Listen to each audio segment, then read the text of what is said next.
Hello, Internet. This is Chase Redshirt King Wassenaar, and welcome to the 2018 EU LCS Spring Preview Podcast.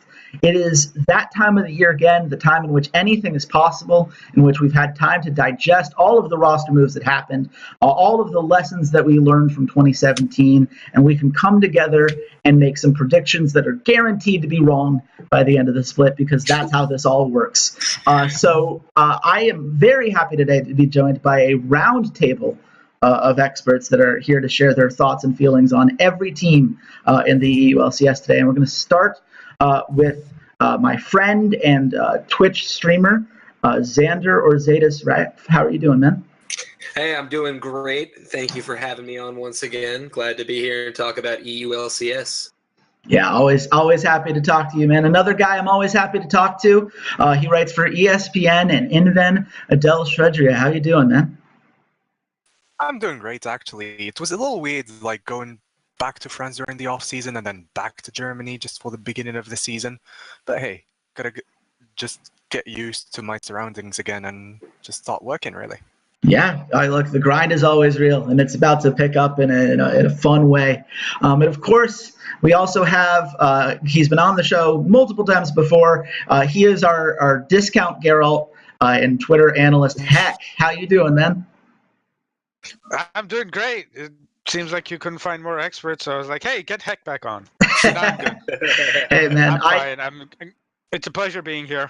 And yeah. Whenever you need me, I'm ready to come on. I love the analysis, man. I think this is a nice mix of personalities and perspectives that people bring to the game, and that's going to make this for a really fun podcast. So let's just get right on into it. We're going to go through each team in alphabetical order. I'm going to go through the roster changes that happened. We're going to give each person here a chance to tell us the most interesting part of the team to them, or what they're going to be watching out for, good, bad, otherwise. And then once all that's done, we'll give our power rankings at the end of the pod. It's that simple. So let's start with FC Schalke, a team that fought their way back into the LCS. It's been a while.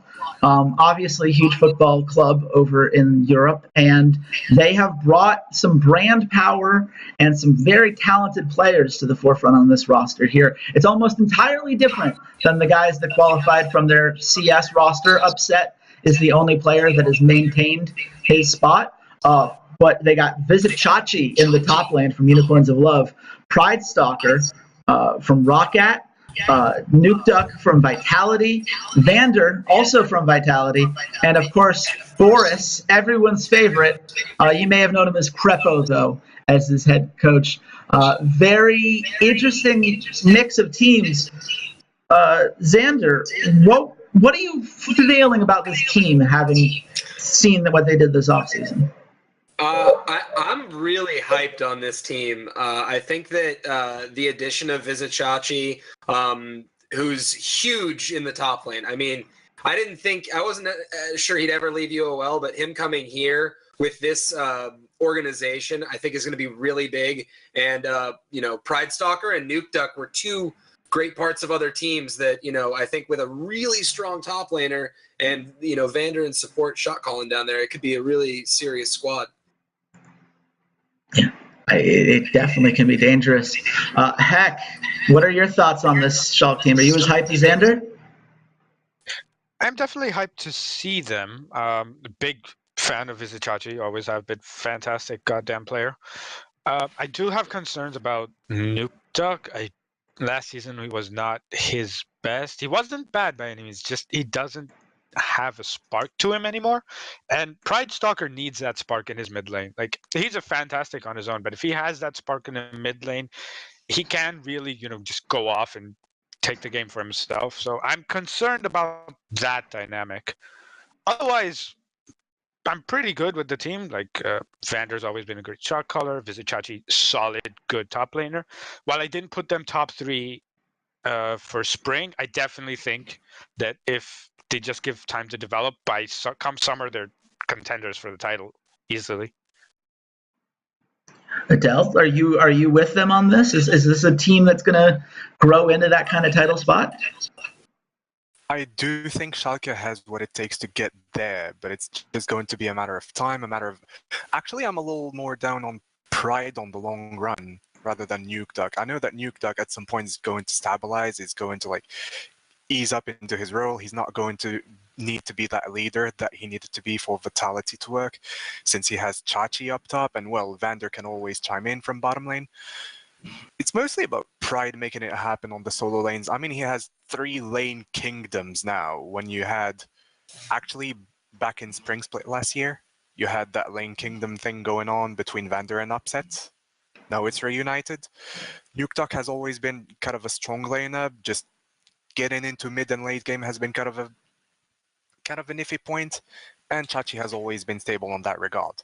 So overall, I do think Schalke has what it takes to get there. It's just a matter of time, and well, can they actually take on other teams? Yeah, I think that's very fair. I like the potential of this roster a lot. I think that Chachi is a great player, someone who has some clear weaknesses that needs to be addressed in terms of how you approach your game by game, and that he's always looking to make that play. And there's a downside when it kind of works against him, and the enemy is able to react to it appropriately. I like Nuke Duck. I think that he has a lot of respect within the European scene for a reason, and his solo kills have been a great way of showing how dangerous he can be, even without necessarily having the jungle talent to help facilitate him on Vitality. Now, maybe he has that in Pride Stalker. As a ROCCAT fan, I watched a lot of Pride Stalker games, and I have concerns. I think that he can get there, and this team's better equipped to get him there, if only because Crepo as a coach is going to matter. But I have my concerns. Heck, it sounds like you have some more concerns with that as well. Or sorry, Xander, excuse me. Well, I actually wanted to defend them a bit, just because I think that this. I just wanted to touch real quick on, because I did put them in the top 3 myself. And I actually think these guys are going to come out and surprise more in spring, and they're going to be a team that kind of explodes a little bit out onto the scene against teams that maybe know the players but aren't expecting them to be as cohesive as I think. It's a great meta for a lot of champions that Nuke Duck does play, stuff that he used to show off on more like the GP mid. GP's S tier right now in top lane, and I think we're going to see him get rotated to the mid a lot, and especially with a guy like Nuke Duck, and now having an insane top laner like Vizichachi, and I think, like you said, I watched a lot of Pride Stalker. I have some concerns, but I actually think this is a good squad and a good meta for everyone on this team right now, so I could see them exploding, and I just wanted to give them a little defense there. Hey, look, that's fair, and we'll see how long the meta stays this way, right? That's always the key, is how they'll be able to adjust as things change over the course of this split. But certainly a fine start for them if you look at just by champion basis. We're going to move on to the next squad. Our good old Fnatic, the European powerhouse that has been here since the very beginning of League of Legends. Most of this roster that went to Worlds and got to that quarterfinal stage is still on this roster. So as Broxa, Caps, Reckless, and Dylan Falco, the head coach, are all still here. They've added Young Buck as an assistant head coach, which almost feels mean, given how good that Young Buck is, that is now making that coaching staff even better. And the one change that they did make was at the support position, which I don't think a lot of people saw coming. But Hillisang now from Unicorns of Love, now over on this Fnatic squad. So, Heck, I want to start with you. Why the Hillisang move, if you had to come up with it? Do you think that makes them better ultimately than what we saw last split?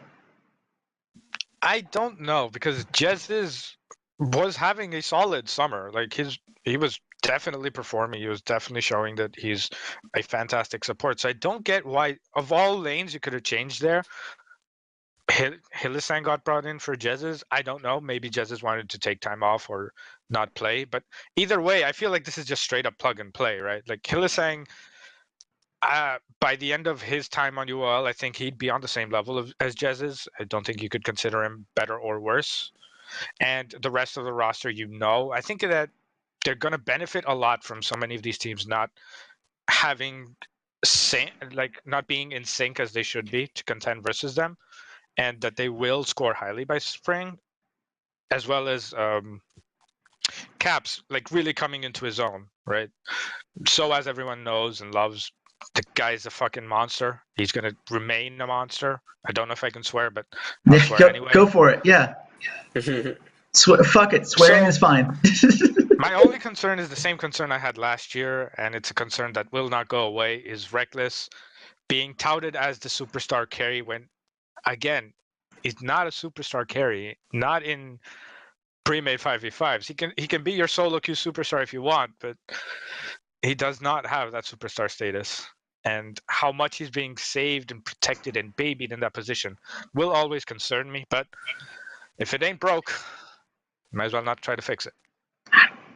Yeah, look, stability can reign in this kind of spot. Adele, what do you think about this team? I'm just going to piggyback on Heck's point, where he was like Reckless not being a superstar. You just brought Healy-sang, who is going to be super aggressive in lane and even in team fights. He's going to make things happen. If you're his AD carry, you gotta step up. I mean, you've seen Samek step up last year.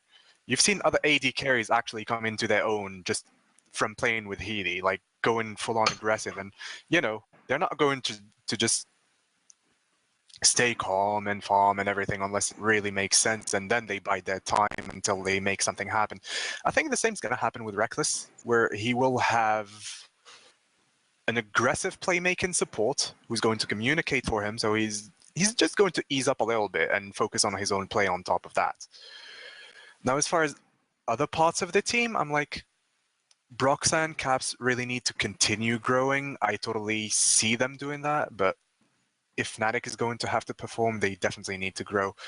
Because I don't want the same thing that happened to Caps during the Royal series to happen again in the LCS.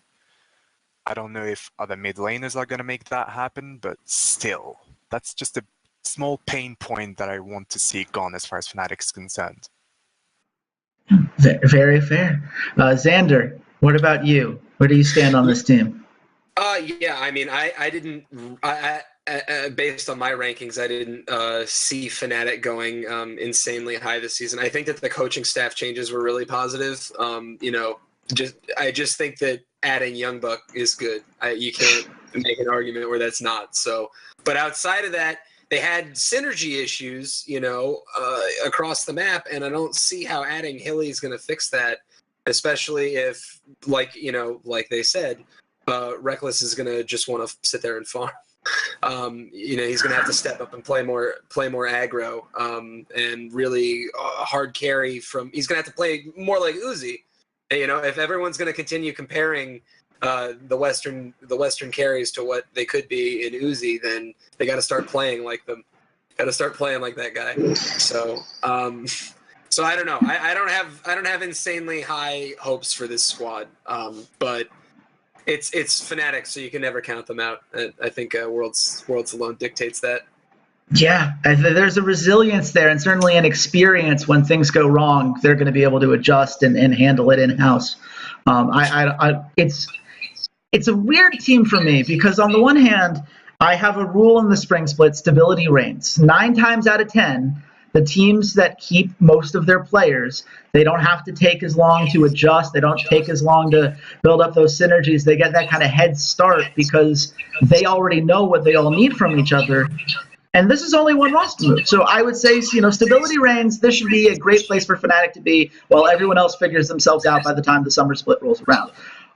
But this Hylissang move is not an insignificant one because it is such a different play style than what Fnatic has shown before. This is a support that is constantly aggressive, and not just in the laning phase, though certainly there as well, but in the mid game. How many times do we see Hylissang going far beyond what a lot of other supports would do, trying to secure vision, trying to place those deep wards down, trying to set up some gank in the mid lane? And for a team that tends to like to stay back a little bit and play this tower game, where Reckless can be this great split pusher and just doesn't die as he perfectly manages all those waves. That's a very different style of play.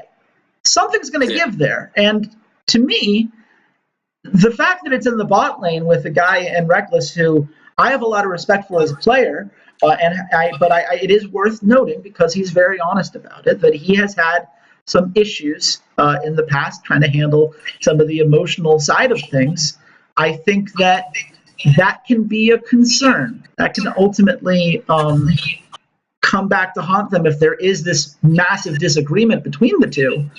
I see, Adele, you got what do you have on your mind, man?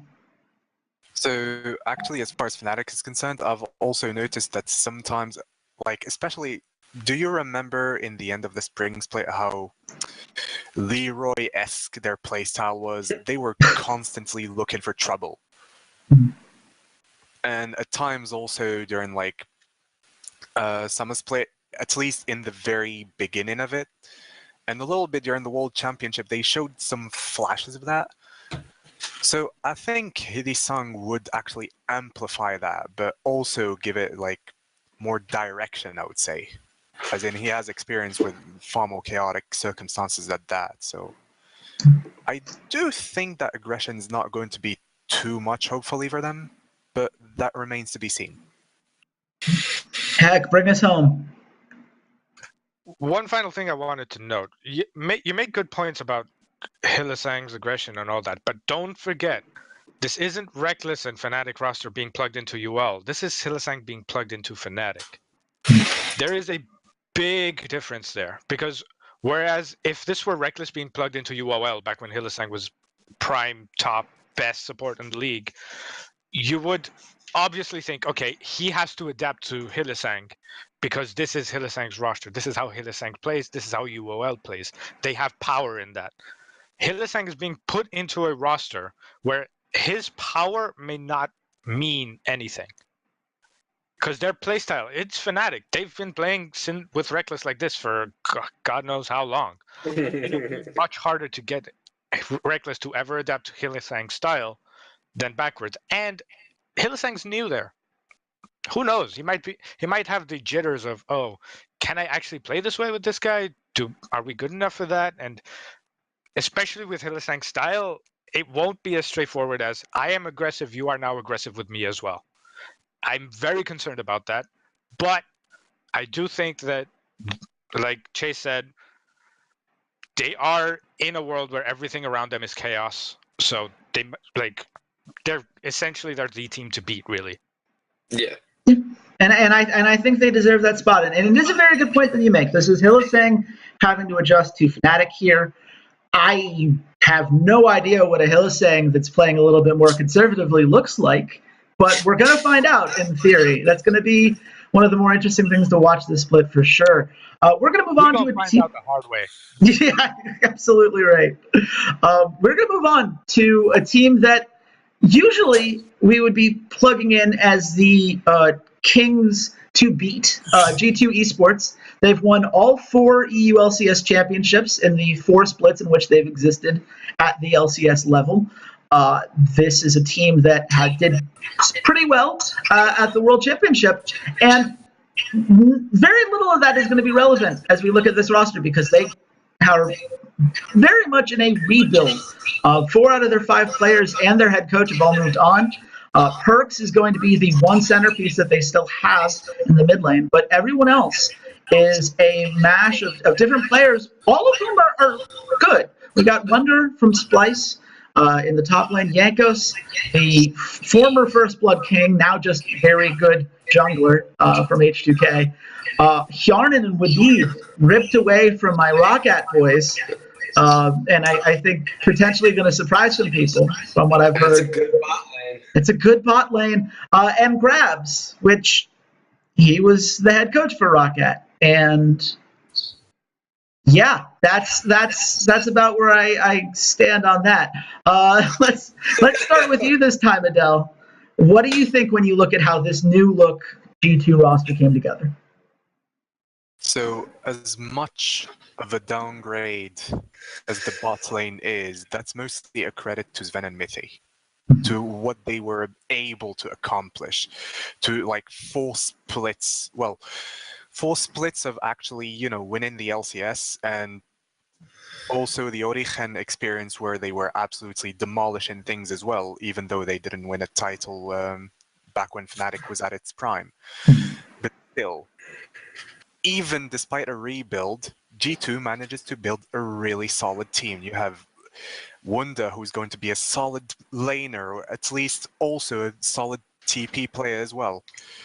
You have Jankos, who, well, he's definitely not a downgrade from Trick, not necessarily an upgrade either, but still, like, that's still a very proactive jungler who's still going to, like, look for that small window of opportunity to, like, leverage a lane. And you have Wunda, you have Hjarnan and Wadid, who have been absolutely amazing despite playing on ROCCAT last year, actually. And then you have Perks, who's still there. That's the huge win for G2, in my opinion. Now, these guys can also communicate among them. They're going to relay a good amount of information. And as far as, like, map rotations are concerned and, like, calls, you have Jankos, you have Hjarnan, who's one of the smartest AD carries out there. Like, I don't know if anyone knows that. You have Perks and Wonder, who are going to relay as much information as they can. So I'm like, what's not to like about that team? Yeah, there is a lot to like. Sander, how much do you like this team? I really like this team. I was another, ROCCAT fanboy wanting to see them, make the climb at the end of every split, grind it out. But I watched. So I did watch a good amount of ROCCAT games. I think Hjarnan and Wadid are excellent, and yeah, they're a slight downgrade, but and I have to disagree a little bit. I think that Jankos is a little bit of a downgrade from Trick, and I'm just saying, I had Trick every split in fantasy that he was there, and oh my god, did you see those numbers? Okay, so yeah, Jankos is a beast, no one's arguing that, but come on, like, Trick was a god. So but outside of that, I love how quickly G2 got this roster together effectively and without EU franchising, with them continuing the system that they have, and given all the players that were leaving, they still managed to put together a quality roster, and I'm really excited to see what they can do this season. Yeah, they G2 has a system, and they have a brand now that people want to play for. I think they certainly got a lot of very hyped guys in free agency. Heck, are you with us on the positivity train right now? I mean, of course. Like, look at those names. There's no way that you can't be positive about some of those names. Just between the upper side of the map, you've got a lot of quality there. Wonder, Jankos, Perks. Aside from Maxlore from Misfits, I do not see a name on the entirety of the EU LCS which could compete with Trick right now. Maybe Pride Stalker if he explodes on the scene like he should. Maybe. That's a very big maybe. But other than that, Jankos is probably the best option you could have taken. He will fit right into the playstyle. Like, he should just sneak in with Perks continuing to do what he's been doing, dominating the way he's been dominating. And of all the possible bot lanes as well, like, getting ROCCAT's bot lane like that was a move made in gold. It was fantastic, because everything you would have gotten would have been a downgrade from Sven and Mithy. Everyone should accept that. There is no way they could have equaled that.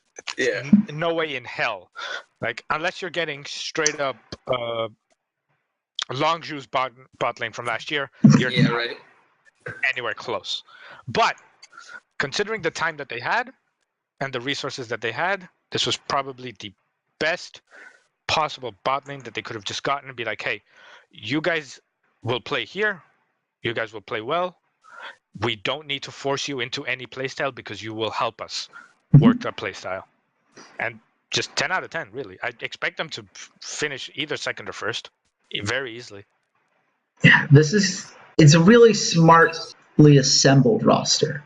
Perks being that point of stability for them is going to be very big. Hjarnan and Wadid, they have that synergy from playing together for a year now. So, that really does help. If you're going to talk about changes, they at least know how to work together. That makes it a little bit less difficult for people to get used to each other because they know what they need from each other.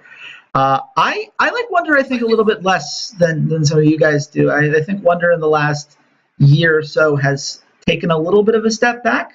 We always think of him as this great laner, but he averaged in the summer split 2 gold differential at 10 minutes. He was basically battling even across the rest of the league.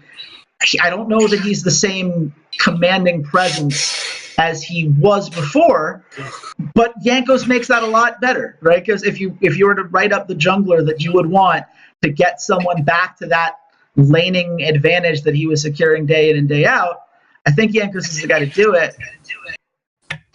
Man, I wish they had a different coach. I've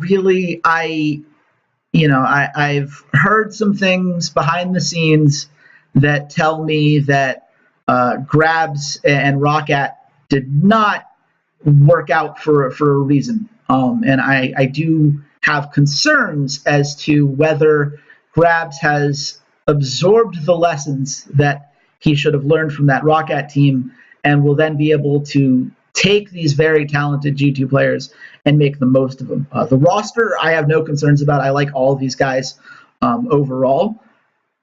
But I do think that coaches matter. I disagree with people like Kelsey Moser who say the goal is just to stay out of their way.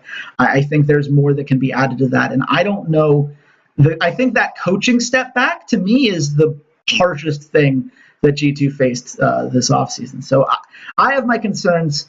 I hope I'm wrong 100%, because this G2 team could be real good if Grabs is able to take that step forward. As of right now, I think they're going to be very good. So we're going to move on to a team that I don't think any of us think is going to be very good. Giants Gaming. Let's do it. Yeah, let's talk about them. Got it. Skip it, please. No, unfortunately, we do need to give them their little bit of time. Look, this team got here from the Challenger Series, and they kept Ruin, who people talk about as their best player from that roster. There are arguments back and forth, but Ruin, a very well-hyped Korean top laner.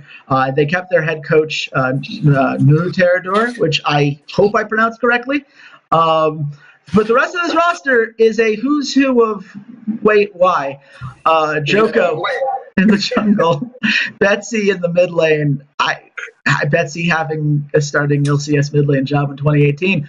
Steelback is the AD carry, and Targamas, who was on Gamers Origin, a French national team. But to be clear, it is because he just turned 17. This guy has some hype behind him. A lot of solo queue fans really think this guy could be something special, but he has never played in a major game to this point in his career. He's going to need a lot of coaching. Yeah. Let's just start with you here, Xander. Concerns with this roster? I love that you start with me for this roster. I mean, I liked seeing what Giants and ROCCAT were doing at the bottom of, LCS, back and forth, but this doesn't even seem like you're putting in a real effort at this point. Like, you're really just, I feel like there's so many, again, really Betsy having a starting job in 2018 concerns me. I think Steelback is consistently a good AD carry, even though he has his moments where, he just ends up dying a lot. But he still has carried more of the teams he's been on than he's, thrown games or even been a negative source. Outside of that, though, I don't see anything. This like I said, this kid's new. Targamas is new, and even if he's promising, he's going to need a lot of coaching. And I don't know that the Giants support staff is prepared to coach him even in a single season for what he needs. Let alone 2 at 17. So. Yeah, I'm scared for them. I'm very scared for them and Giants fans in general. Yeah, heck. Are you as scared as Xander here? I'm just gonna say, not even my Spanish pride is gonna be able to convince me. Like, yeah, this team stands a chance at anything whatsoever. I mean, poor Steelback. Like, the amount of things he's gonna have to grind out to try to carry that game. Like, Jesus Christ. Holy shit. Just the mid lane alone will drop him 6 feet under. And like the rest of the team being as unimpressive as they are, just guy's going to have to claw back from 12 feet under, the poor bastard. I will say, Ruin has upsides to him. There's a chance he takes over some games and whatnot, but it's just, no, stop that. No. Why? Just Can we Yeah. move on? No. Almost. We just got to talk to Adele real quick. Adele. Adele, skip it. Just tell them they're trash and just skip it. Come on. Please. 5 players went on the League of Legends client and queued for a solo queue game, except that they somehow found themselves in Giants. Right? 10 out of 10. So yeah, That's that's my take on this. I'm like, who's going to call the shots for them? I know that some of the players are really strong individually, but in a team, like, you actually need, a play style. Not just 5 solo queue players going at it, Yeah, it's rough. A lot of this can be blamed on Vitality, right? Who signed 4 of their 5 guys who came in from the Challenger Series and all had these synergies together. They kind of got outbid in that regard, and this was what was left. But that's kind of how this roster feels to me. It is trying to subsist in the LCS. There is no relegation in the spring, but this is a roster that seems like, hey, this could be good enough to not get relegated after the summer split. Like that's their aspiration. This is not a team that's going to be contending for a championship. This is not a team I think is going to be contending for a playoff spot unless Joko takes a huge step forward and Ruin just puts his carry pants on every week. steal back. Yeah, he'll be doing his best. I have a hard time getting optimistic about this team. I think we've already probably spent too much time on this Giants team. We're just going to move forward to H2K Gaming. H2K, this is another one of those teams that had a pretty strong roster over the last year. 4th place in both splits, essentially. They just could not seem to figure it out in the playoffs. Actually, they got 6th in the spring split, excuse me. Really struggled to maintain the things that kept them going in the playoffs versus the regular season. Felt like they couldn't adapt in the same way. So all those guys are gone. We don't need to worry about them at all because we've got Smitty J from Schalke in the top lane. It's kind of amazing still seeing his name, but he's there. Santorin from Gold Coin United. You might remember as the TSM jungler is one is most prominent from a couple years back. Kadril from Schalke. He's a guy a lot of people are very excited about. Sheriff, who comes from Besiktas, the Turkish Challenger League. Having coached in Turkish Challenger before, I'm immediately a fan, right? That's how this has to work. Yeah, right? I was going to say. Another young guy who looks like he's going to need some seasoning. And Sprattle from Ninjas in Pajamas, head coached by veteran, who is an EU analyst that's been on Schalke coaching most recently, but has been all over the place in his career in multiple different roles. So let's start with you here, Hack. How do you feel about the roster H2K managed to put together? I mean, that's probably the best way I could describe it, because we went from having Godo Omni, Jankos, and Febibin on the upper side of the map to having Smitty J, who I'm surprised is still employed, Santorin, and granted Kadril, who has good upsides to him. He could surprise everyone. He does have some potential to him, but that is still a train wreck. How did that happen? I don't get it. Anyway, I'm really going to make only points about being excited to seeing Kadril in the LCS because he does have very good laning. He can be a very good carry. I'm hoping he does well for himself. And I just want to keep everyone's expectations of Santorin low because he's not exactly a carry jungler. And there is nothing that indicates us that he's good enough at shot calling to be able to coach these guys together. Right? So just keep your expectations low and be happy Kadril's there. Yeah, that seems fair. What about you, Adele? Do you I'm actually fairly optimistic about How dare you? H2K roster. I'm sorry. But where you're like holding back on Santorin or all of those guys, I'm like, actually, this team makes sense as a discount team. H2K has done well. I mean, considering that they're operating within their costs, so they probably let go of all those players. That is fair enough. But yeah, but even then, even by going like full-on discount, well, somewhat discount, they still assembled a roster that makes a lot of sense. Compared to Giants, which doesn't make sense at all.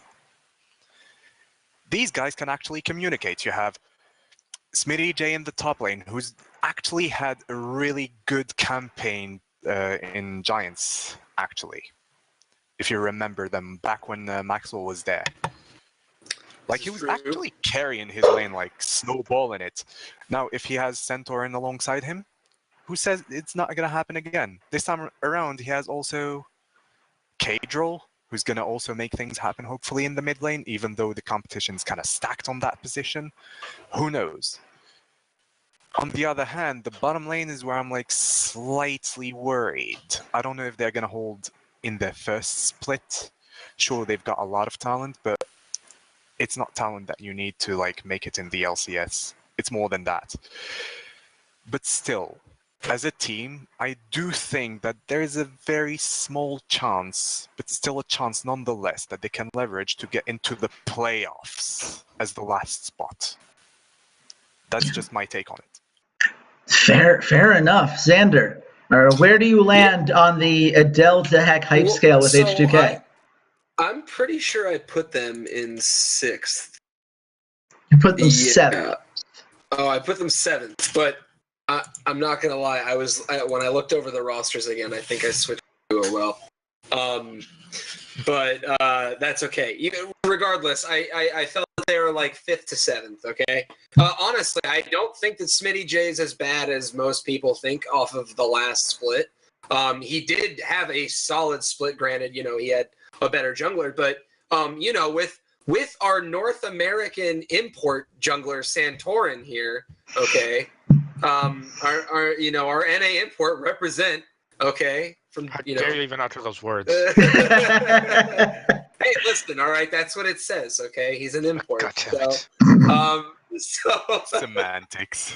Semantics. So, but no, honestly, I think that Smitty J is not that bad with a fresh mid laner that a lot of people are excited about in Kadril, that guy's already going out on Twitter like saying, hey, pick me up for fantasy LCS, you won't regret it.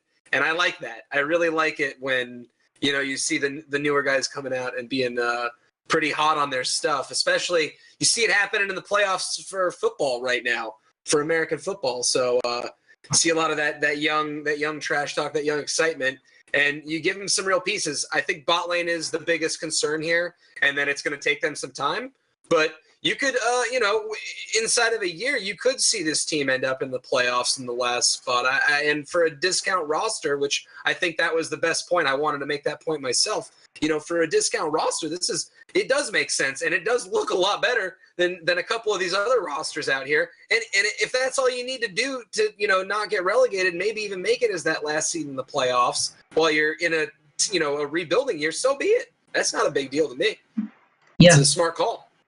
There's real upside with this roster. Everyone's already talked about Kadril, so I won't repeat what you guys have already said. I will say I have looked up Sheriff solo queue numbers because I was curious about what kind of player we could expect. His 3 most played champions in the season 7. Number 3 was Caitlyn, which you'd really think would be number 1. Kind of off-brand there, Sheriff.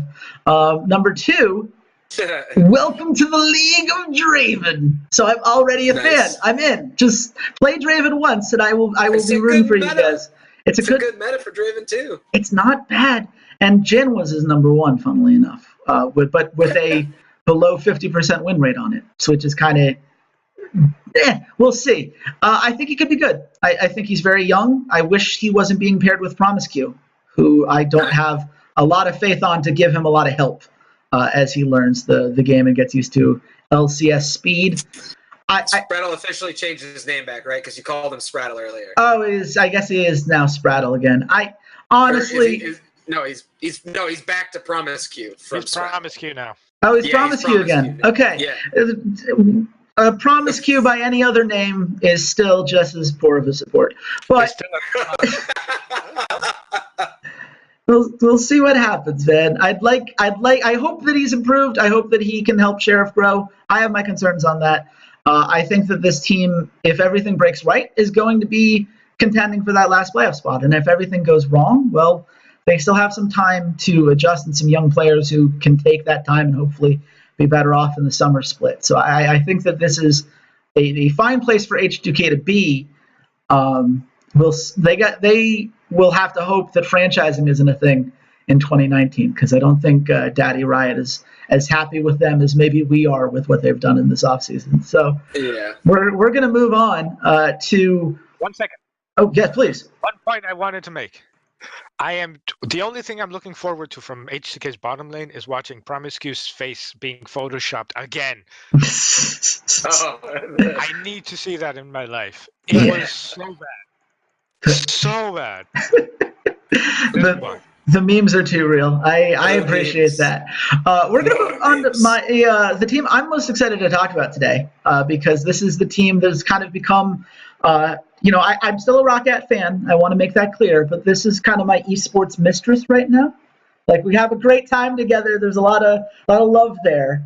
But I'm not leaving my favorite team for them, but I'm thinking about it, because this is a fun roster, and they do bring back a lot of the things that I liked about this roster. Alfari in the top lane, Maxlore in the jungle, who has just grown leaps and bounds and proved at Worlds how good he can be. Hans Sama, who's really stepped up in his own, and Daku, a guy who I think has really taken some steps forward in his coaching between the spring and summer split, and what we saw at Worlds. Clearly knew how to set up a game plan in a way that I think will pay dividends for them now. And the mid and support positions have been changed, but they got guys who have played together before, and in Senkux and Mickey, both from Splyce. These are all some good players here. Adele, how hyped should we be for this Misfits roster? This is the team to beat. I don't care about your G2. I don't care about your Fnatic. I don't care about your other teams. This is the team to beat. I'm sorry. Everyone's like down on Power of Evil and Ignar leaving. Misfits has somehow managed to upgrade the two positions where they left. At worst, it's a side grade mid, but bottom lane is definitely an upgrade on the long term. Mickey can play pretty much everything if he sets his mind to it, which is pretty easy considering his mindset. It's just a matter of giving the team time to click, and I mean, considering how willing every player is to make it happen, it's just a matter of time until they just go back to Worlds. That's it. The mission for them is not to dominate EU LCS or something. It's just get back to Worlds, get back to the quarterfinals, rinse and repeat. Yeah, very, very fair. I love it. Sander, are you with him on the hype train? Oh, I'm huge on this hype train. I don't think it's any secret that I put these guys as number one. This squad, Senkux was a beast on Splyce. Senkux's numbers when Splyce was second place. I don't remember what's the split prior. The spring. Yeah, 2016 summer was their second place. Okay, 2016 summer. Yeah. He was a monster, an absolute monster. He was destroying. It didn't matter what mid he was playing against. He destroyed them. It didn't matter how much jungle pressure was thrown at him. Oh, I'll dodge the jungle pressure. I'll get the kill under my turret, and I'll walk away and make you look stupid. And so I think when you're taking, that guy that just had, a bit of a weaker split for him, and empowering him with this team that just showed up on the international stage, a lot of these same guys, Alfari, Maxlore. And I think that this squad is really, really difficult to beat. Maybe you could have made an argument that if this same squad was there, last year against G2, maybe they'd be second to them just because that bot lane is so mean. But even then, Mickey is such an amazing support, and it's irrelevant because there's no one else in Europe that's as strong as G2 looked last season. So I think that EU is theirs to take in spring. Heck. I'm looking at the numbers that you gave me heading into the pod, and I know that you had some back and forth on it. It looks though you might be a little bit less high on this Misfits team than the rest of us. Where do you stand on them right now?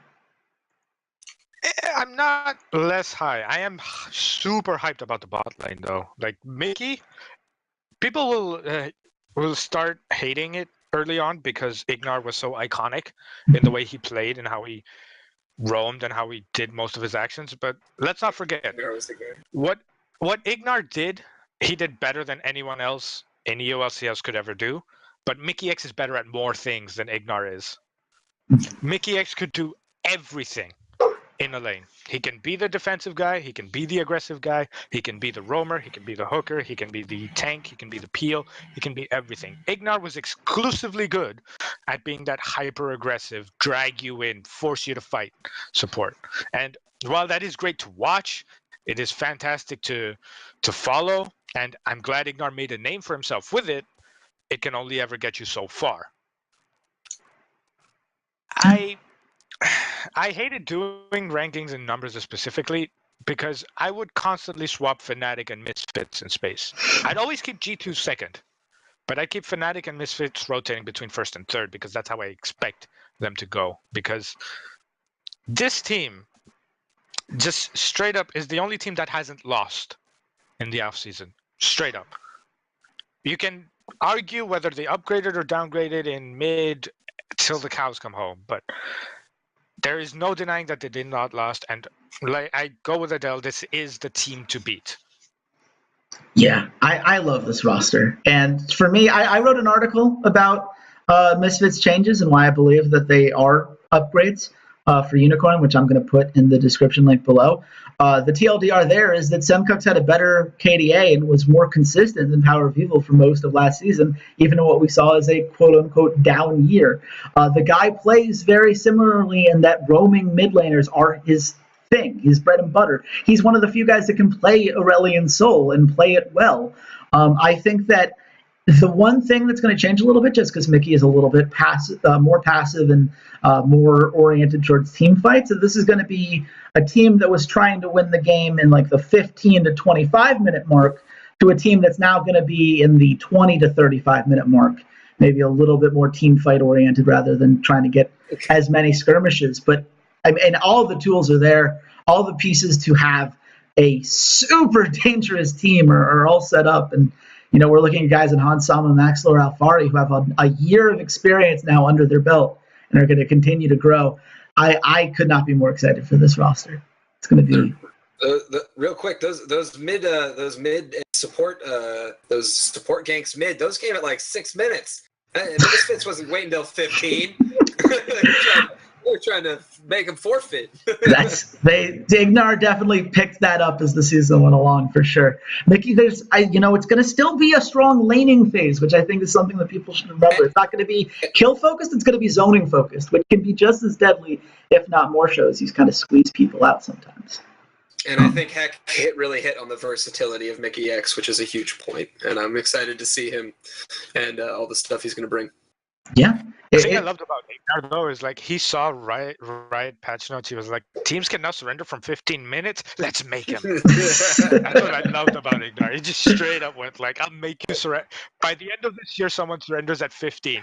It was amazing. I loved it. Yeah, I love Ignar. I'm going to miss him, but I still love this roster, and I think they're going to be fun to watch. I also really like the next roster that we're talking about. It's Splyce. You know, we just talked about how they lost these two guys in Mickey and Semcux. They also lost a lot. I mean, they basically lost all but one of their players. You've got Oduamne now from H2K in the top lane for them. You've got Xerxes from Unicorns of Love, which is one of the best signings I saw in this offseason. I am very hyped to see what Xerxes does in year two. Niski from Envious, who I think deserved Rookie of the Split more than Mike Young in North America last split. I think he's a very interesting guy to watch. Kabi is the one guy they bring back. Kosing, who you guys might remember from a couple years back, they had some time in Challenger, last played on the Red Bulls. He's now back in the LCS, and they are head coached by Peter Dunn from IMTZ, because if there's one thing Marty loves, it's Portuguese/Brazilian coaches. That's the plan. That's what they do. It seems to go well. So we're going to start here with you, Xander. Awesome. I would love to kick this one off. Yeah, please. Where do you fall on these guys? Well, you know, I definitely feel like their first split, they're going to be middle of the road. But I think that this is a roster that by summer they could be making an argument for top four. Kabi is that dude is criminally underrated. He has played super well in a lot of high intense, like stressful games where the game was put on his shoulders, and if he didn't pop off, they were going to lose. And he ends up popping off, carrying, and having an insane game. And when you then have, Odo, and as you said, a great pickup, Xerxes, and, especially if Xerxes performs like he did last season. And, I did get to watch a lot of Niski play, watching Envious. And I don't agree with you that he deserved it more than Mike Young. I'm sorry on that one. But I definitely think that an argument was there to be made that he's an insanely strong player. And I think, Kasing had played well on, getting Vitality in to the EU LCS and their first split.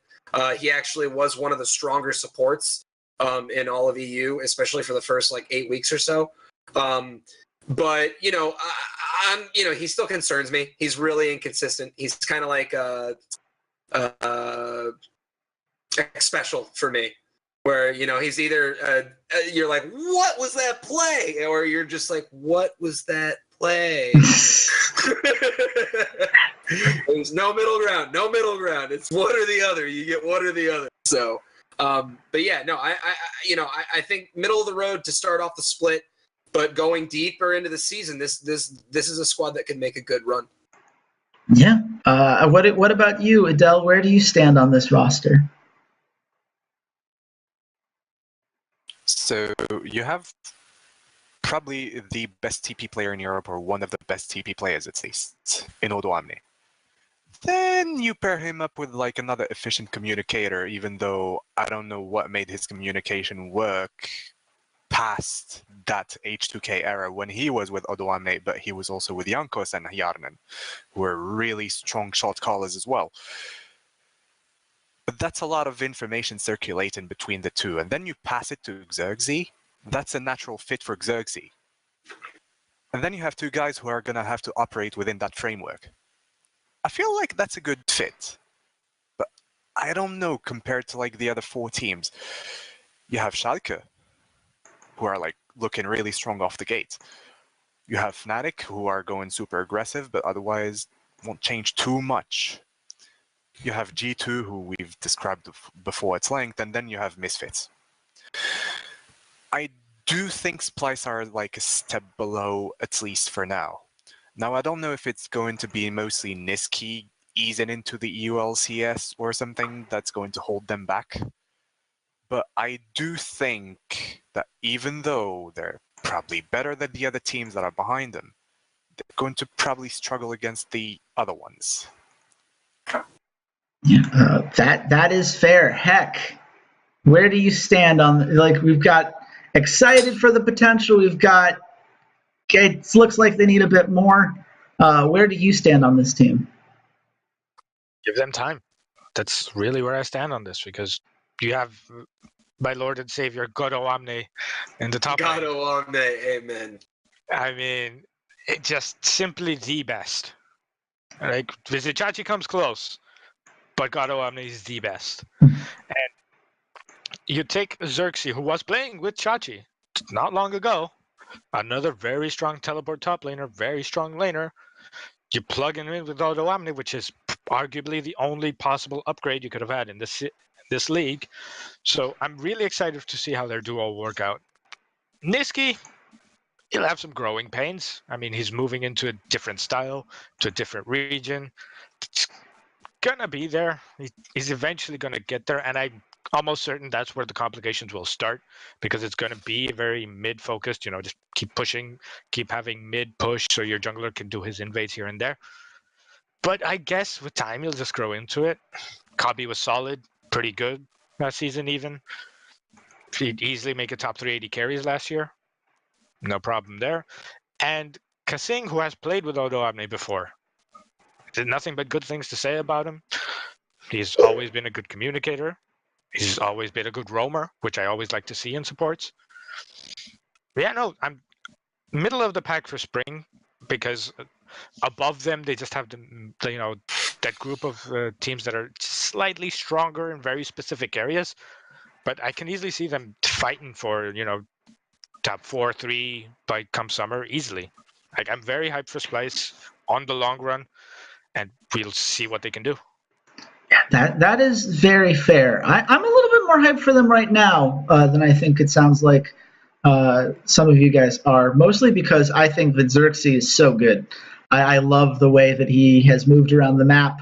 It seems like he was able to do whatever you all needed in the comp. If they needed to have that aggressive early game, he could do it. If he needed to be the guy that kept either Vizicachi or Exile from inting, he could be that guy too. Definitely someone who I think, from a communication standpoint, this team is going to be on point. And for me, in the spring split, that's something that matters a lot. I think that having guys that should be able to fire on all cylinders and who have that synergy, as you pointed out, Heck, I think that's going to matter quite a bit. It is going to come down to how good you think Niski is.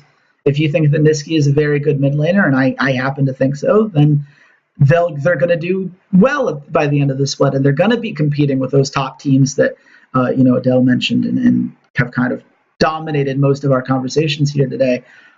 But if you think that he's still young and needs some more seasoning and is now going up against a better tier of mid lane talent across the board, and I do understand that argument, then this team is about going to be in that 5-6 spot. I think that's ultimately the difference maker, is where you want to put him. But we're gonna move on. I almost want to skip this because it's gonna hurt me a little bit to talk about. Hey, you didn't skip Giants, so we ain't skipping this. No, we're not skipping anything. To be clear, we're not skipping. ROCCAT, I love you guys. I want to precede everything that I say in the rest of this podcast with I love you, and I will be rooting for you guys every week. # set the rules. This was a roster. This is a roster that they assembled. It has players on it that will indeed load into games. Prophet in the top lane from Ninjas in Pajamas. Hiku there as well. You have Memento, the juggler who used to play for them, then went to Schalke. Now he's back. Get to watch more Memento games. Blank from Paris Saint-Germain. You might remember him as a Korean import that's been on a few different teams overall. And then Norskeren, the guy that people are excited about at the support position. Another one of those young guys that we've been waiting to see hit the LCS stage. And now he's there. And they're coached by Freddy122, who I think very highly of from a game knowledge perspective and from a coaching perspective. I'm going to start with you, Heck, because you were the friendliest to ROCCAT in your rankings. Talk me off the ledge here a little bit. What do you like about this team more than maybe some other people would? I mean, Blank is not bad. I like seeing Blank play. He's been, I want to say, steadily improving ever since I've seen him back in the Jinner days. But I think I'm most hyped for Norskeren. I mean, I've heard so many good things about him, about how well he can play. Sure, I mean, unfortunately, he's paired next to what essentially can be said as Scuttle Crab. But, I mean, I think he can make it work. I think he definitely has that energy and passion into him. And like you mentioned, I think also very highly of Freddy122. Every conversation I've been able to have with the guy, he's very, very knowledgeable, and he puts it into ways that is easily understood by everyone. And if you go watch his interviews, he seems very meticulous in how he does things, and I like seeing that. The reason I didn't put ROCCAT as low as other teams, for example, is that other teams have basically minimal upside into very little things, and here I think at least you have a strong mid lane, and you have a support that could, eventually roam and help other lanes. And, Norskeren's good with vision. Maybe he could help out there. I'm giving them the benefit of the doubt. Also, Prophet is also Korean. At least he can understand Blank, and I hope Blank controls him a little bit and prevents him from inting.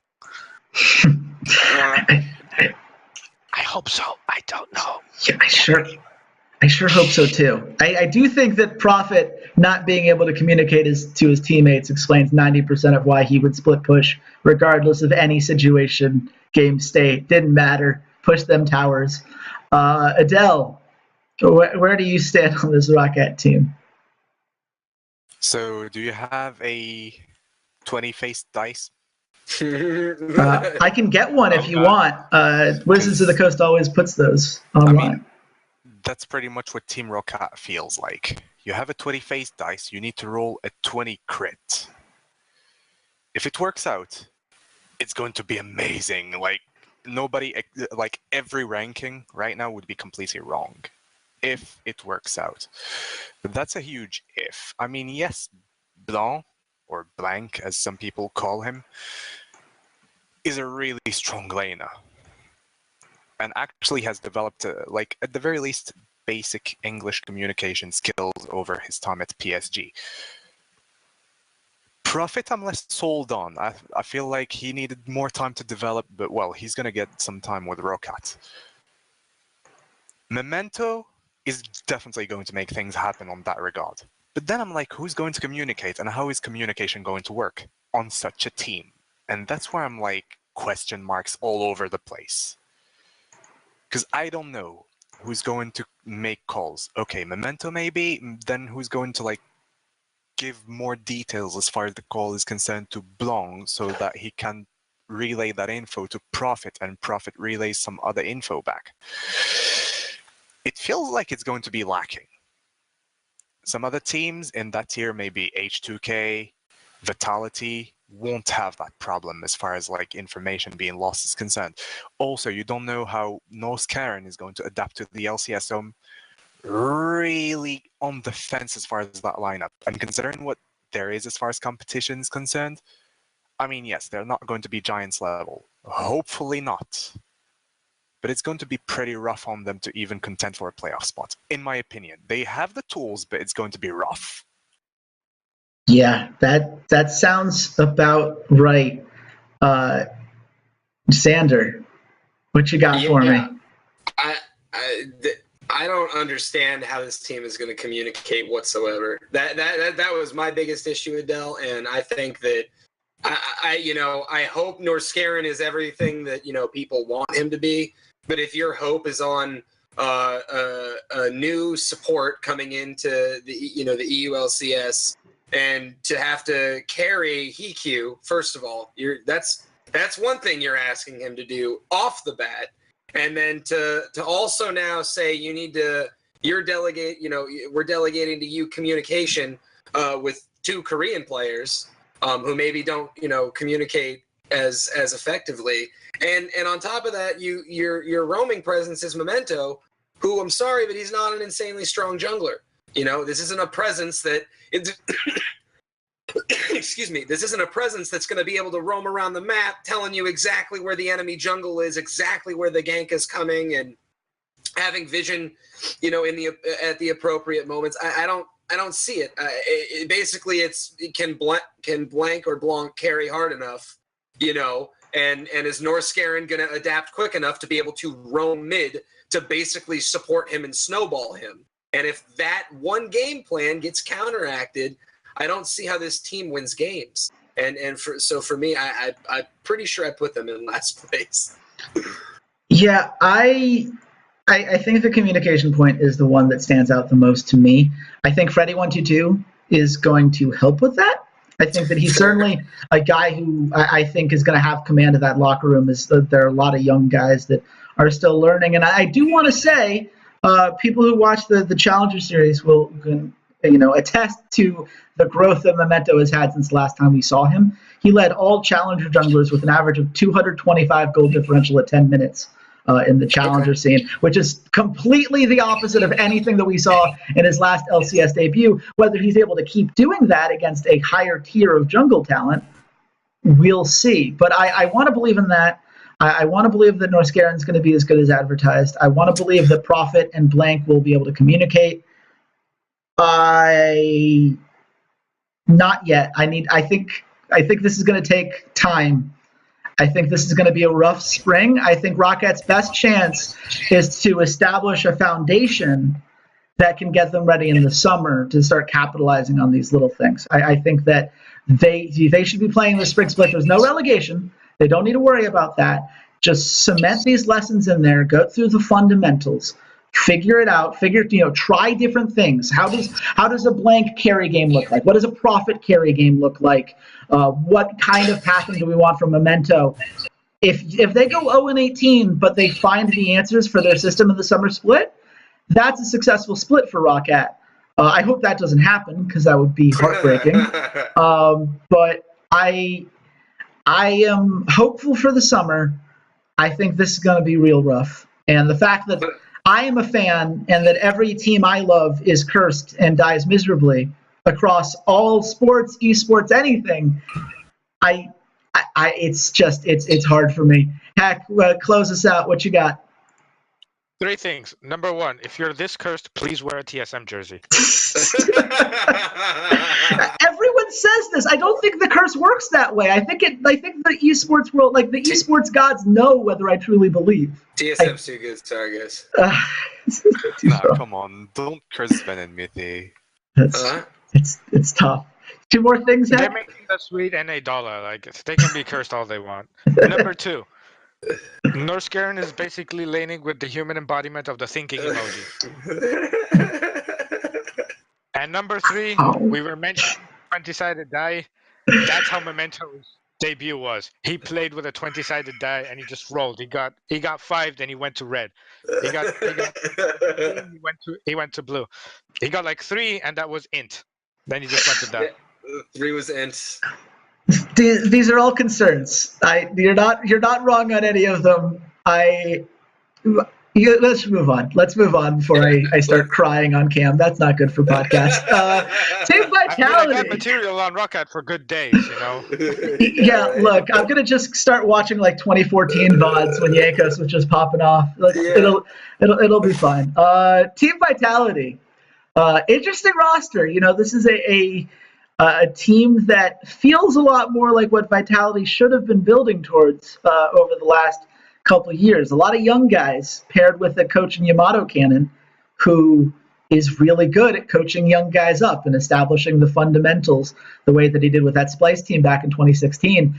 Cabashard is going to be the veteran anchor for this team, but they are now surrounded by most of the Giants gaming roster that got into the split through the 2017 summer promotion.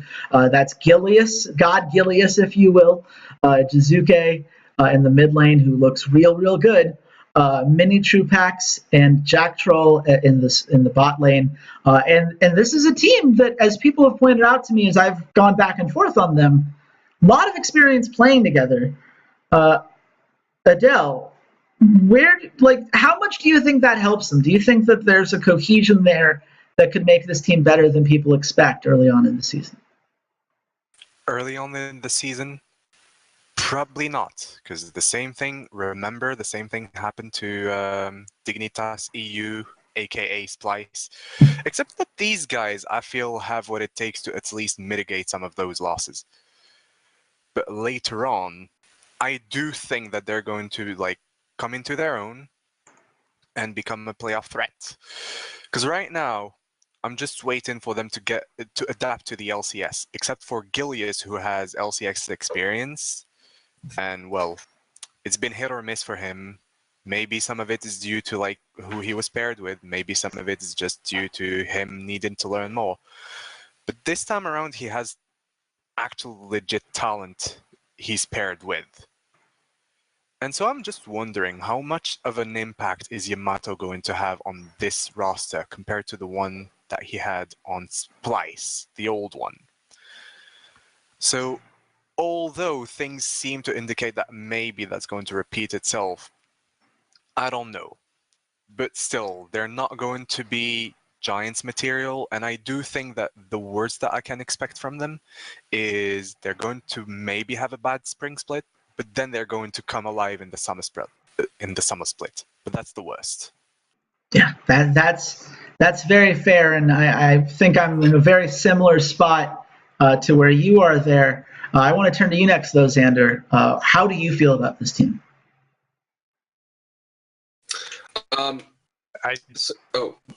Super hard. I wanted to do something weird. Okay, there we go. Go on. Okay. Yes, Xander, hit me. What you got? Okay. So I've always been a huge Cabochard fan ever since this squad made it in.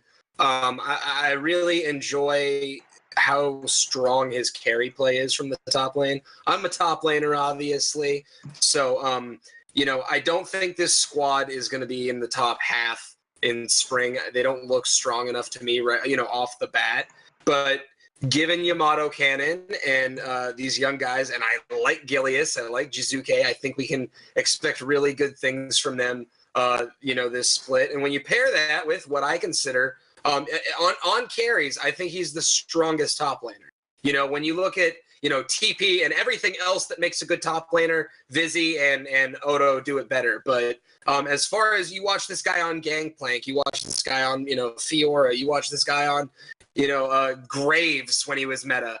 He's just shredding top laners, getting away with, 2-for-1 trades or 2-for-none trades, just making people look silly. So I think in summer this squad could pull it together. They've got some veteran players to rally. Well, they've got a real veteran player to rally around. But the rest of this with Yamato, I think in summer they're good. Right now, I'm not too excited.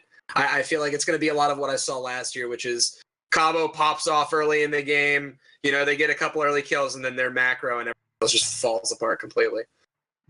Yeah, it's certainly a concern with a team of young guys is always going to be how that communication and macro goes as things get sorted out. Heck. I got this Discord notifications OP. Heck, do you have this optimism for the team, or where do you kind of stand on them right now? How dare you mere mortals doubt the might and power of God's Gilias! He will carry them on to victory! He will be the defining...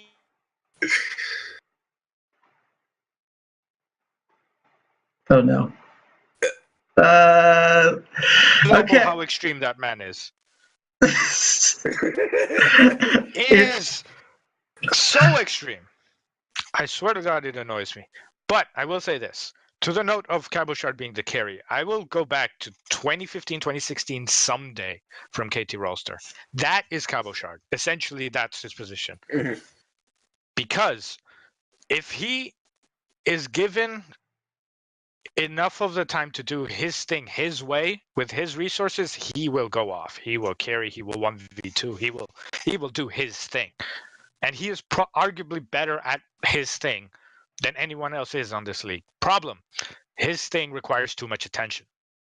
And that could swing games, unfortunately, in the other direction because league isn't entirely top-centric right now. Unless you're playing Ornn. Because if you're playing Ornn, everything's about you. Otherwise, I'm good with the roster. I think Jizuke has shown that he's a good mid laner. He'll handle his own. I don't think he'll have much trouble. Sure, he has tough competition, but I can see him thriving. Bot lane, as long as they don't int, that's really all. And I think for the first couple of weeks, they should just do that. They should do the KT roster style of just to Cabochard, because I early point to these teams that are on the, like, say, 5th downwards in the league.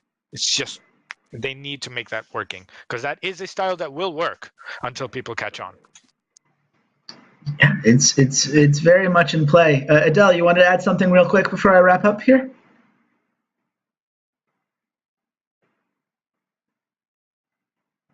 Sorry, couldn't hear the last line, but you wanted to add something, right? Oh yeah. Regarding Vitality, well, this position that Yamato has right now, one of the things also that worked was that Yamato had identified what the meta was and that his players were willing to follow. So that was back when lane swaps had become kind of legion. Now, what would, in theory, a good meta for this Vitality squad be? And that's where I would piggyback on what Xander and Heck had said before. And that's mostly if you have like a top-centric meta where you can play carries, you've got something going there. Plus, the other guys are quite adaptable. So maybe, on that meta, especially if it's like off the bat or after a few patches during the split, that's where I think Vitality will play more naturally. I think this iteration at the very least. But failing that, I did see Cabo play tanks. Yes, he relied a lot on his team to make it happen, and as we all know, it didn't really work out. But he has shown the ability to play tanks at the very least. Yeah, no, Kabashard's gonna be a guy who I think brings some consistency to them quite a bit. And you are absolutely right about the meta being something that can potentially work out for them. I will say, and I don't make a lot of fans whenever I say this, I'm not a big Gilius fan. And people are like, oh, you're a hater. It's the personality that gets to you. It's the inconsistency that gets to me. I just, like, we saw, right, when he tried to go to the spring promotion matches on Schalke in 2017 at 2.4 KDA, looked terrible on release. Couldn't figure out how to get any Graves momentum going. We remember when he played in North America for the spring split this year, he was on a United and was like the fourth best jungler in that Challenger League. I don't think he's consistent enough. I think that he's so high risk, high reward in his playstyle. When that momentum gets going, then yeah, he looks great, and he'll make some highlight plays. There will be a great highlight reel of Gilius' best moments at the end of this split. Are they going to come in the same games? Are they going to be, are they going to be building off of each other? I don't. I think this team goes as far as he does, and I have yet to see him on an LCS stage perform to the level that they're going to need him to if they're going to sneak into the playoffs here. But Xander, you want one last note before we go to our final team here? Yeah, no, I just, real quick, it's a Gangplank meta, everyone, and 2015 Vitality, that was their jam, okay? Again, I know they had nuke ducks, so they flexed the hell out of that thing, but I'm telling you, if Gangplank is S tier, guys like Cabo are going to be popping off. It doesn't matter, that meta is just good for them, and so yeah, I really am excited. I'm so excited for top lane and this meta and this season to start. So amped. Just you wait. Gilius will bring out the Gangplank jungle and shut us all up. Right? There we go.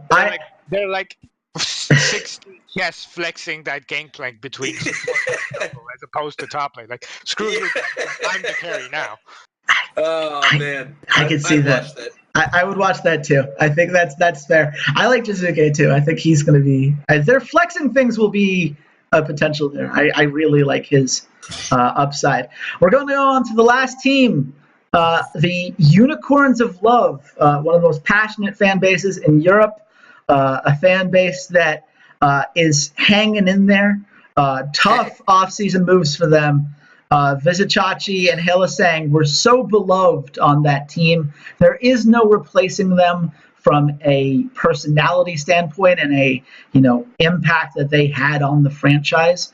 But of course, life goes on, and they are going to find some different options this split, and I think they found some pretty solid ones. White Knight comes in from PSG, a guy who was once thought to be the next great top laner in Europe, and has kind of had mixed results of whether he's lived up to that so far.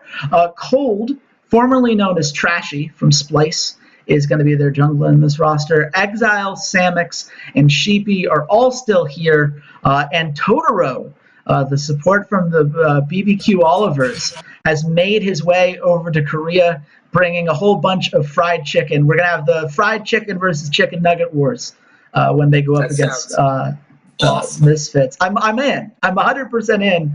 And I want to start with you here, Xander. Are you in on this team? Do you think this team can still be the UOL that we kind of trust with the system Sheepy's put into place? I mean, do I think we can be do I think they're going to be UOL? I think they're going to be a odd functioning scrappy team that still makes some big wins and still has some really questionable losses. I don't think that they're going to be as strong as they have been. What they did, turning that style into something that won not just a ton in EU, but also was, performing on the international stage to some degree. I don't think we're going to see that out of this roster. It's really, really difficult for me. I I enjoy Cold, Trashy.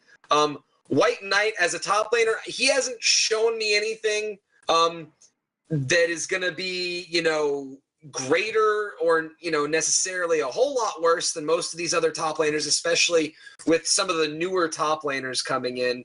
But Exile had a really weak split, or 2 splits even, for where we expected him to be performing.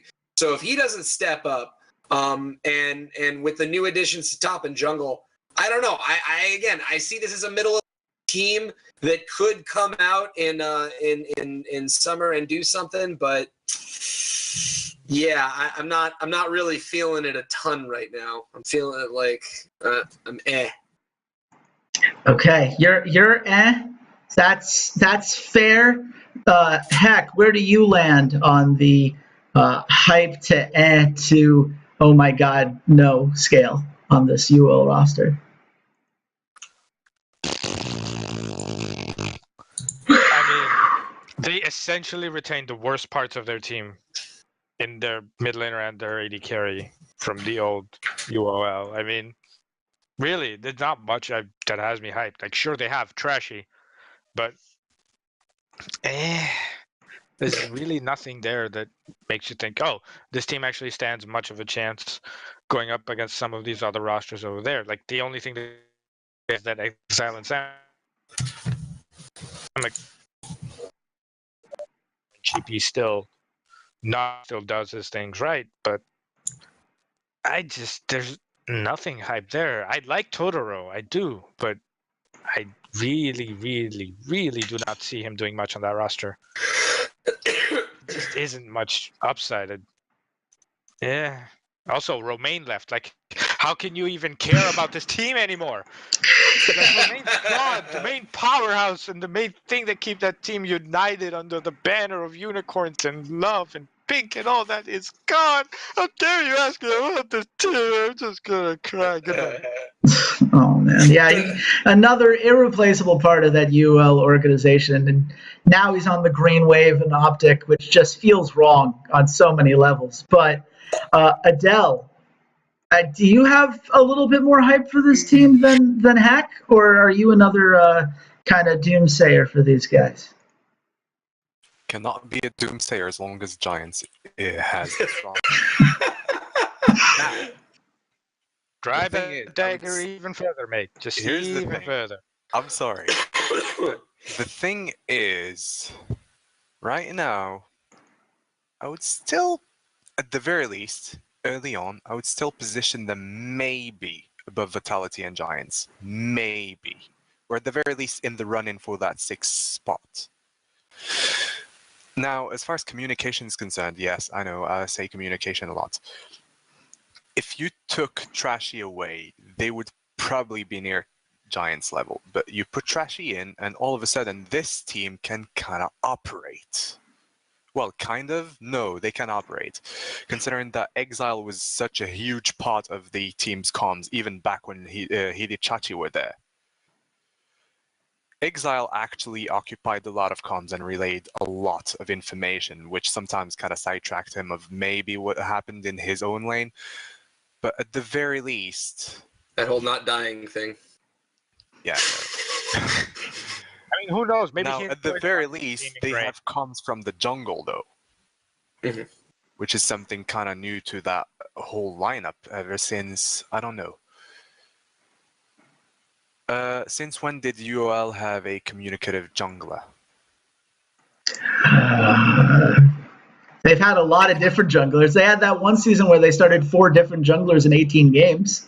So I don't think that's ever... Yeah, communicative junglers have never really been their So thing. that's a first. Now, also, that's something I've heard from reliable sources, I would say, is that actually Samux is stepping up as far as communication is concerned, mostly in order to compensate for what's going on in the bottom lane. At least he's going to relay information on that department.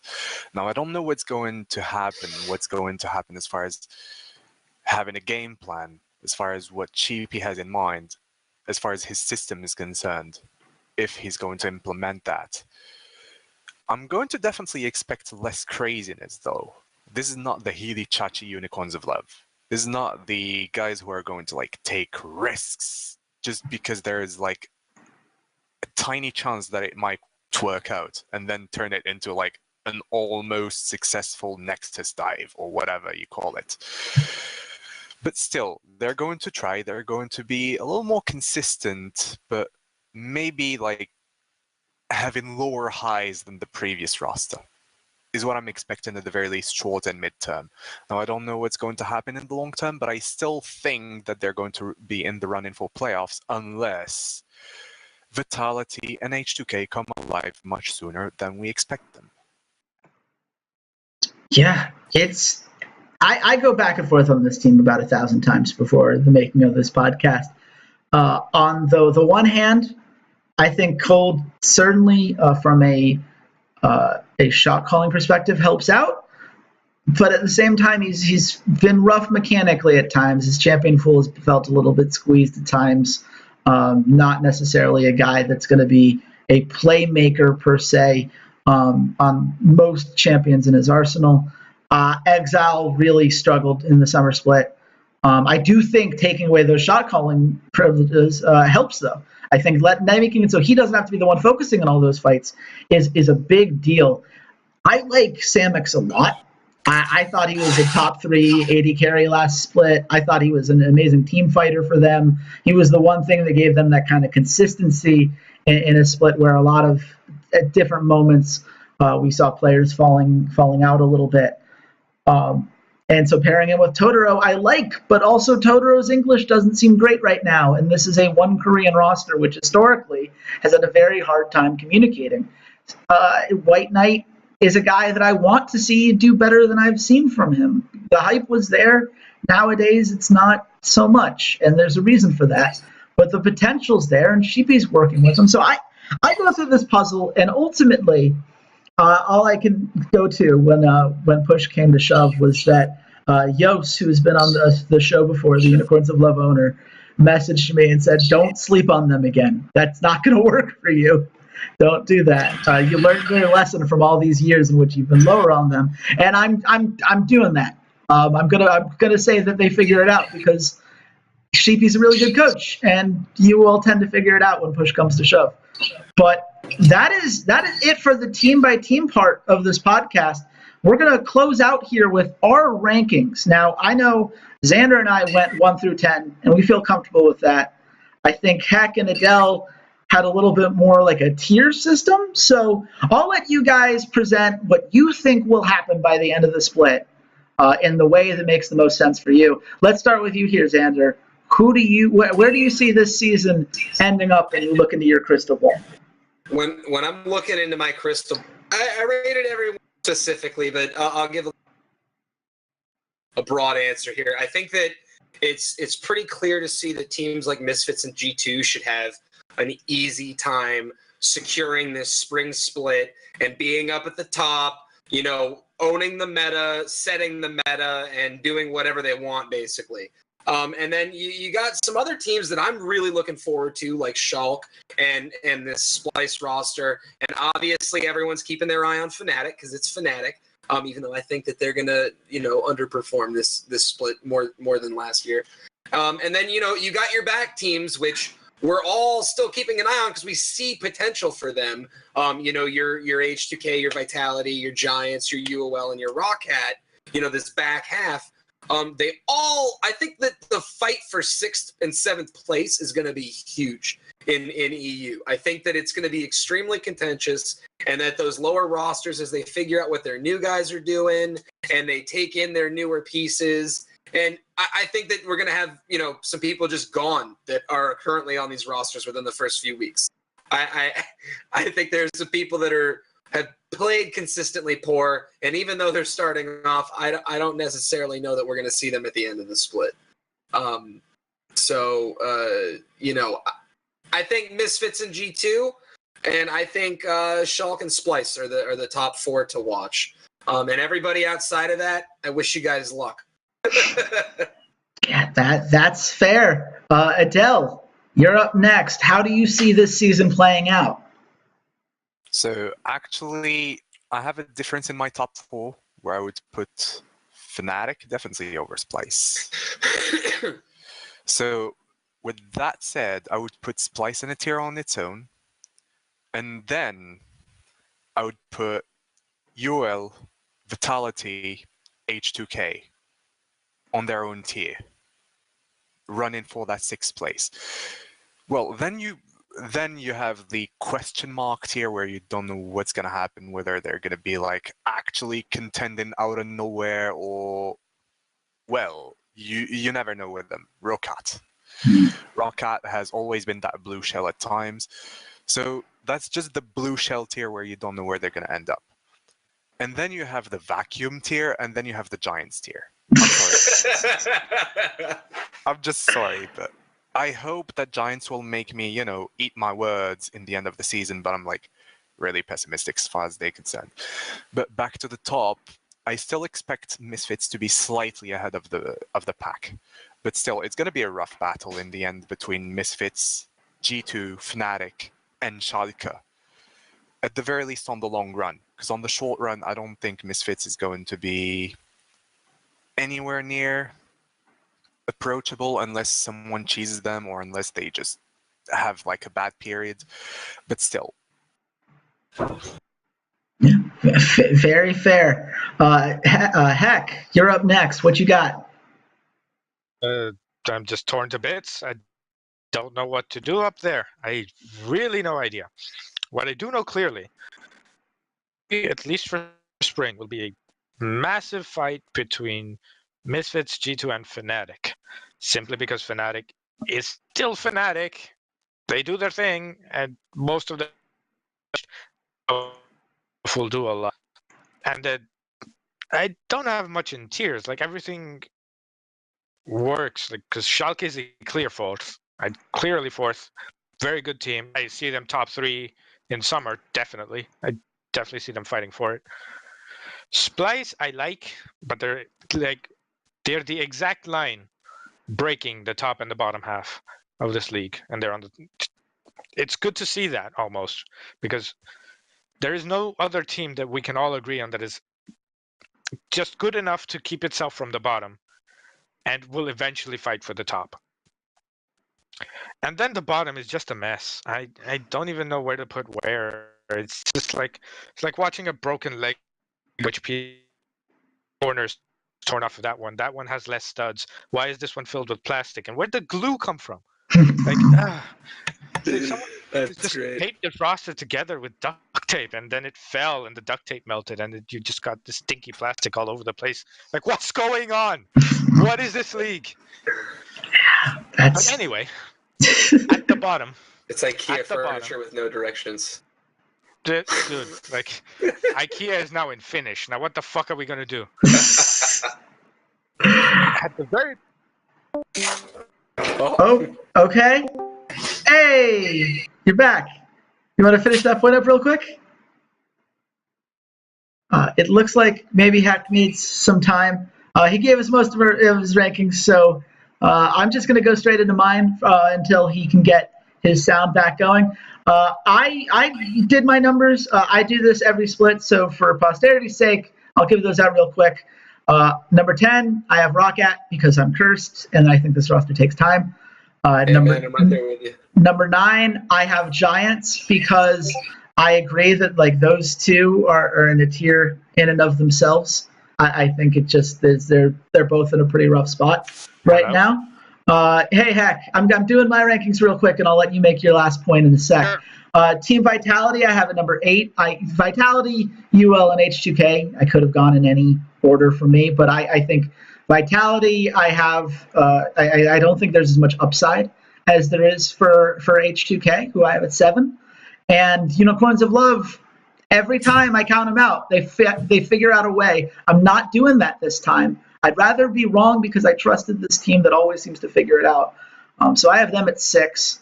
And then the top 5, I put Schalke at 5th. I'm the lowest, I think, out of people here, mostly because I watched enough Pride Stalker games where I'm not so sure that unit is going to be firing on all cylinders from, at least at the very beginning of the season.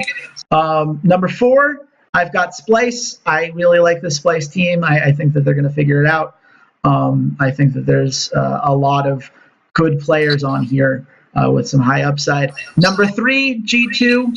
I'm just slightly lower on them than everyone else because I'm lower on Grabs. That's literally, that docked them a point for me. Number 2, I have Fnatic because Fnatic is Fnatic, and Fnatic finds a way. They have stability more than any other team here, and stability tends to reign. Unless you're up against Misfits, and Misfits is just real good, and they're my pick to win it the split.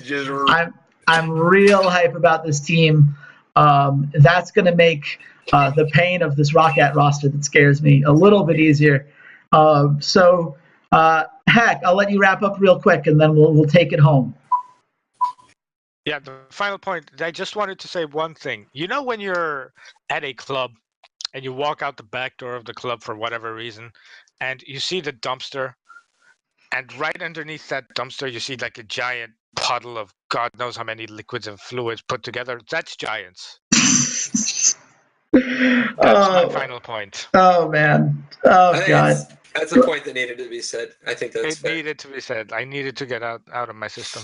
I can't think of a better way to end this podcast, so that's where we're going to call it. Thank you all so much for listening. If you enjoyed this, let us know. Likes, comments, subscriptions, all that stuff. You guys already know, really does help. We love to keep the conversation going, so definitely you can join us on the Rough Drafts Discord, where we watch games together during the regular season from time to time. Certainly, we interact with all of you lovely listeners, and I love getting to know you guys better and keeping that conversation going. And of course, you can find all of us on social media. I'm at Redshirt King, and all of my articles are as always on unicorn.com. Xander, where can the nice people at home find you? You can find me streaming Diamond 5 League of Legends, twitch.tv/Orzatus, also on twitter.com/Orzatus. Also just broke top 100 in PUBG solo, so come check it out anytime. Nice. Good for you, man. Adele, where can the nice people at home find you? So that would be on Twitter at Adele Schwadria. Well, that one is kind of tricky. Hopefully it will be linked. Yeah, I'm putting all of these in the description. Yeah, so other than that, you may find my articles either on ESPN or InVen, or, well, besides Twitter and ESPN, InVen, I don't know where you can find me, really. Yeah, look, time will tell. We'll see how that all goes. You can find him on Rough Drafts podcast. Yeah, absolutely. And last but not least, Heck, where can people find your analysis on Twitter?